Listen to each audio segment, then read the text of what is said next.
غریب سړي زوی چې هغه د غریب سړي زوی چې په هر ځای کې وي وروره پښتنو ته وي تاسو د غریب سړي زامن یې او د هېڅ نه یې او دا په ظلم هلسې کوي ګوره دا او که نه ډېر پکې داسې دي که نه لګړې پګړې په دې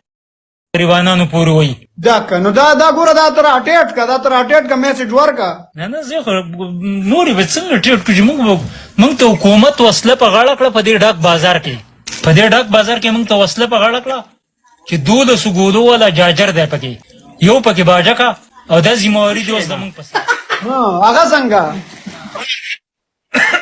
هغه چې مې د دې کبابچي د دکان نه چې مې دا نوکرګې د لتې نه ونیو د ماشتر د دکانه پورې مې څانګ وانګ راخ کو ناټې څیرې شي باچا خوټه یو خونه یې دواړه ښکارېده ما د حکومت دا چاکوګۍ راکړی دی بختي رحمان پې وه په دې لرې کې مونږ ذمهوار یو او چې هر ځای مې ګیر کړی خرړو دا ته څه قسم د سړی دا ته دا په پټې پناه نه دا خبرې کوي او داسې چې زما سره مخامخ شي او ما ته دا مېلس وکړي ته را مخامخ شه که نه نو چېرته پټ ناست ځای راته د داسې سړي سره اوس ته ما یو ځای کې دا اوس دلته خبرو ته ته ما ته صرف ځای وښایه ځای دا اوس سبا هغه د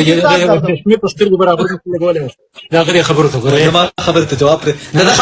دا شی ما ته باندې څه قرآن یې خو نه که دا شی به راباندې چې ته په سوک ووایې قرآن مې دې ووایي چېرته څول په راونه گزار کوي